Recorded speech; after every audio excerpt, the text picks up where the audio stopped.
Good night, viewers. Here are tonight's top stories.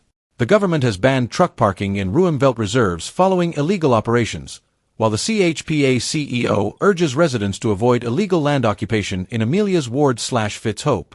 The Ministry of Human Services is addressing the circulation of a social media post involving a child. A woman was found dead in a guard hut at Merriman's Mall, and a taxi driver arrested for bomb threats claims he was paid by Venezuelan nationals. Additionally, a Queenstown resident has been remanded for illegal possession of a firearm and ammunition. In other news, a mother of 8 seeks financial assistance for urgent brain aneurysm surgery, a part-time worker claims mistreatment over a salary dispute, and a Venezuelan woman survives a brutal chopping in the Northwest District. Stay tuned for more updates.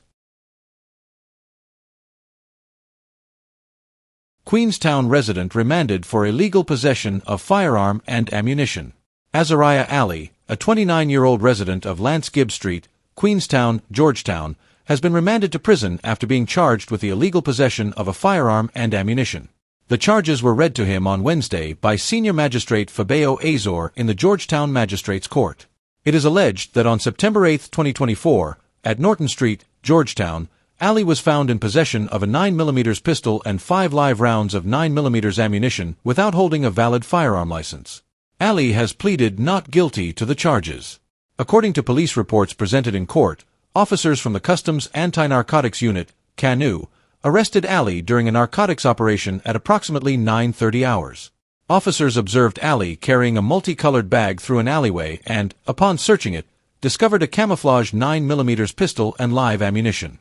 When questioned about his firearm license, Ali responded that he did not have one. During the court proceedings, Ali's attorney, Bernard Da Silva, argued for bail, stating that Ali is not a flight risk and is prepared to comply with any bail conditions. Da Silva claimed that Ali was on the pavement with another individual when the police arrived and that the other person dropped the bag and fled. Despite Ali's claim that the bag did not belong to him, he was arrested. The prosecutor opposed bail due to the seriousness of the offense and its prevalence. As a result, Ali was remanded to prison. His next court appearance is scheduled for October 23, 2024, for further proceedings. Taxi driver arrested for bomb threats claims he was paid by Venezuelan nationals. A 42-year-old taxi driver, Travis Damian Francis Roberts of Princes Street, Work and Rust, Georgetown, has been arrested in connection with a series of bomb threats made between August 31 and September 1, 2024. Roberts admitted to issuing the threats, claiming he was paid by 2 Venezuelan nationals. Roberts was apprehended on Wednesday and questioned by officers from the Criminal Investigations Department, CID, headquarters. He confessed to making bomb threats to the Marriott Hotel, Caribbean Airlines at Chetty International Airport, and the Guyana National Stadium. According to Roberts, he was working in Georgetown on August 31 when 2 Venezuelan nationals approached him with a proposition. They offered him $15,000 in exchange for making bomb threats at the specified locations. Roberts agreed and proceeded with the scheme. After making the calls, Roberts went to the Marriott Hotel for a meal. While there, he observed emergency responders, including fire and police officers, arriving at the scene. Despite witnessing the response to the threats, he remained at the location without disclosing his involvement. Investigators later examined Roberts' cell phone, confirming that the number used to issue the threats was registered to him. He remains in custody as the investigation continues. Serial robber Elijah Martin remanded following multiple charges. 23-year-old Elijah Martin, known as Swine, of C. Field Sophia, has been remanded to prison after appearing before the Georgetown Magistrates Court on Wednesday, facing 7 new charges, including an attempted robbery of money changer Terrence Dean. Martin, a repeat offender, was recently in court for 2 robbery charges, but additional offenses stemming from August 16, 2024, have surfaced. The charges allege that on August 16, Martin, armed with a firearm and accompanied by an accomplice, attempted to rob Terrence Dean at the corner of America Street and Avenue of the Republic, Georgetown. He is also accused of robbing security guard Kamalchand Jalhilal of a 9mm Glock 17 semi-automatic pistol during the incident. According to police reports, the suspects fired shots at Dean as he sought refuge inside Jay's outlet store. Jalhilal attempted to defend himself but was disarmed by the attacker. However, the store's manager intervened, firing a round that struck Martin in the abdomen. Despite the injury, Martin escaped with the security guard's weapon. In addition to the America Street robbery, Martin faces charges for robbing multiple individuals on the same day at Lot 47 Durban Street, Ruimveldt, Georgetown. The victims include Imran Ali, Angelica Adams, and Jason Glasgow, who were robbed of cash and personal items. Martin is also charged with illegal possession of a .32 Taurus pistol and matching ammunition. The court heard that Martin was treated for his gunshot wound at the Georgetown Public Hospital Corporation and discharged on August 22, 2024. He pleaded not guilty to all charges. Due to the gravity and frequency of the offenses, as well as Martin's history of pending matters, the prosecutor objected to bail. Martin has been remanded to prison and is scheduled to return to court on October 23, 2024, for further proceedings. Venezuelan woman survives brutal chopping in Arakaca, Northwest District. A 26-year-old Venezuelan woman, identified as Jennifer Hernandez, is recovering at the Georgetown Public Hospital Corporation, GPHC, after surviving a brutal chopping incident in Arakaca, Northwest District, Region 1. The attack took place on Monday, leaving Hernandez with multiple chop wounds, including a severe injury to her neck. While details remain unclear, reports suggest that Hernandez was involved in an altercation with another Venezuelan woman, which escalated and resulted in the violent attack. Following the incident, Hernandez was initially rushed to the nearest health center, then transferred to Pacara Hospital in Matthews Ridge for further medical attention. On Tuesday morning, she was flown to Georgetown for more advanced treatment at GPHC, where she is currently receiving care for her injuries. Authorities are investigating the circumstances surrounding the attack as more information becomes available. Ministry of Human Services and Social Security addresses circulation of social media post involving child. The Ministry of Human Services and Social Security, through the Child Care and Protection Agency, CPA, has been made aware of a social media post circulating about an 11-year-old child. The ministry, in collaboration with the CPA, wishes to assure the public that the situation has been thoroughly investigated. The matter was promptly reported to the police, resulting in the apprehension of the alleged perpetrator. The case file is currently under review by the Office of the Director of Public Prosecutions, DPP. The ministry and the CPA strongly urge the public to respect the privacy of the child involved. Under no circumstances should the child's identity be made public or compromised, whether through pictures or any other information that may reveal the identity of the victim. Protecting the child's well-being and privacy remains a top priority. The child continues to receive the necessary psychosocial and medical support to aid in their recovery. Government part-time worker claims mistreatment following salary dispute. A part-time worker for the government was allegedly arrested and subjected to humiliating treatment on Monday after a dispute arose regarding her payment for work performed in the 52 to 63 Neighborhood Democratic Council, NDC, office. Drupwati Dianarine, also known as Kavita, of No. 56 Village, Region 6, claims she was overpaid and subsequently mistreated by authorities when the issue was raised. Dianarine explained that she worked 5 days in the month but was mistakenly paid for 10. Upon receiving her salary of $20,000 at the NDC office, she counted the money and left. However, shortly after, she was contacted by the office and informed that she had been overpaid by $20,000 and was asked to return the excess funds. Dianarine told officials that she had already spent $9,000 of her salary but was instructed to retrieve the money and return it to the office, which she did. I worked 5 days, they paid me $20,000, and an hour later they called back and said that they paid me $40,000, asking me to return $20,000, but I didn't receive any extra money, Dianarine recounted. The situation took a troubling turn when Dianarine was subsequently arrested and taken to the Springlands police station, where she claims she was subjected to degrading treatment. According to her account, she was stripped naked and searched in the absence of family members. I feel very bad about it because it is hurtful. They stripped me naked while nobody was there, like my family members. I have big children and I have grandchildren. It was embarrassing.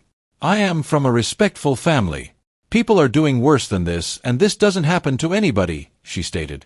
In addition to her arrest, Dianarine was required to lodge the $11,000 remaining from her salary at the police station and was placed on $30,000 bail after spending several hours in custody. The incident has raised concerns about the treatment of government workers, especially in cases of administrative errors involving payments. Divisional Commander Shivprasad Bacchus has confirmed that an investigation is underway but has denied allegations that Dianarine was stripped and searched at the police station.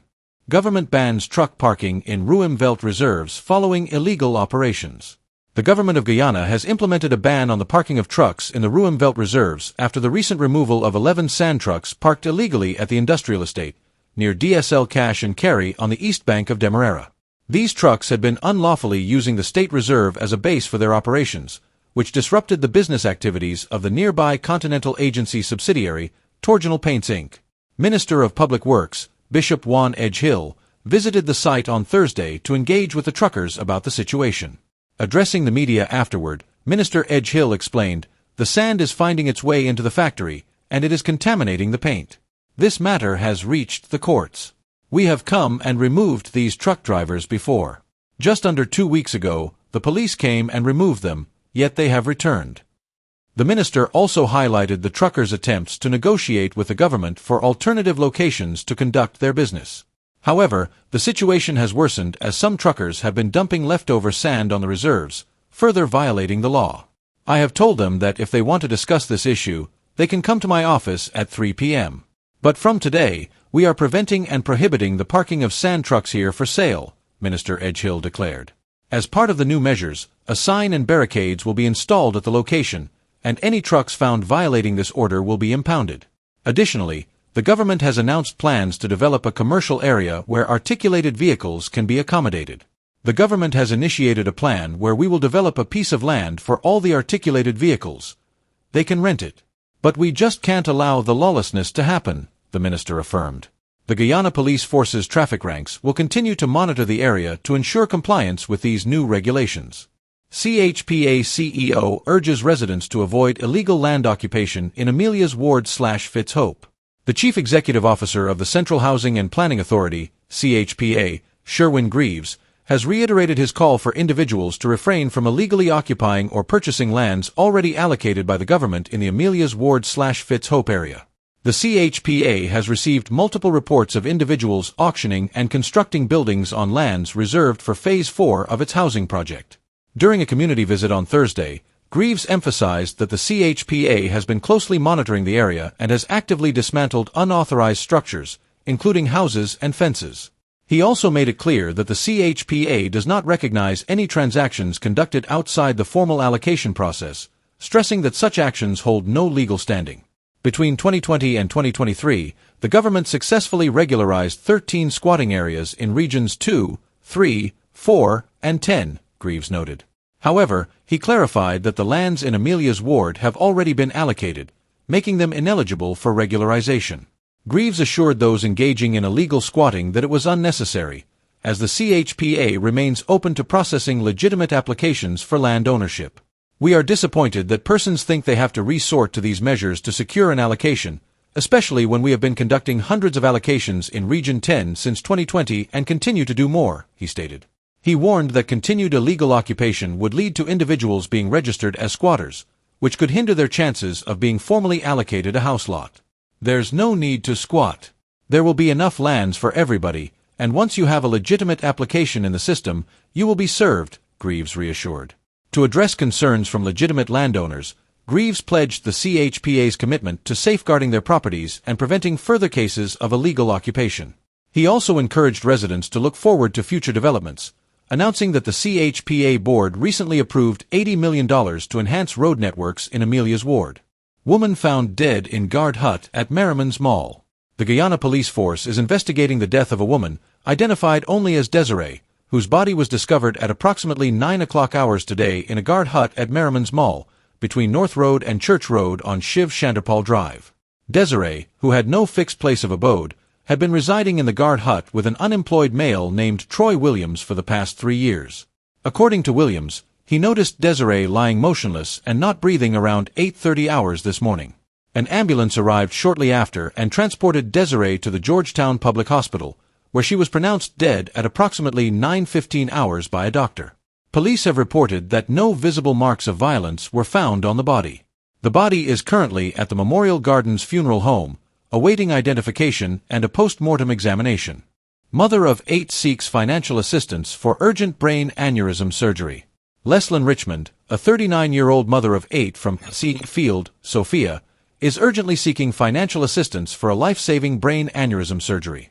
3 months ago, Richmond began experiencing severe headaches, numbness, and high fever, which led to the discovery of a cerebral aneurysm after a series of tests at the Georgetown Public Hospital. Her condition has worsened, leaving her right eye completely shut due to swelling in a blood vessel pressing on an eye nerve. The required surgery, which cannot be performed locally, is estimated to cost $7 million and must be done overseas as soon as possible to prevent further complications, including potential rupture of the aneurysm. My husband and eldest son are the only ones working, but their income isn't enough to cover the expense. We haven't raised any funds yet, and I'm pleading with the public to assist me and pray for me, Richmond shared. Richmond's family, particularly her 2 daughters, have been her primary caregivers since her diagnosis, as she is unable to perform daily tasks due to her condition. The public is urged to lend support through donations or by contacting Richmond at 610-5427 or 689-1261.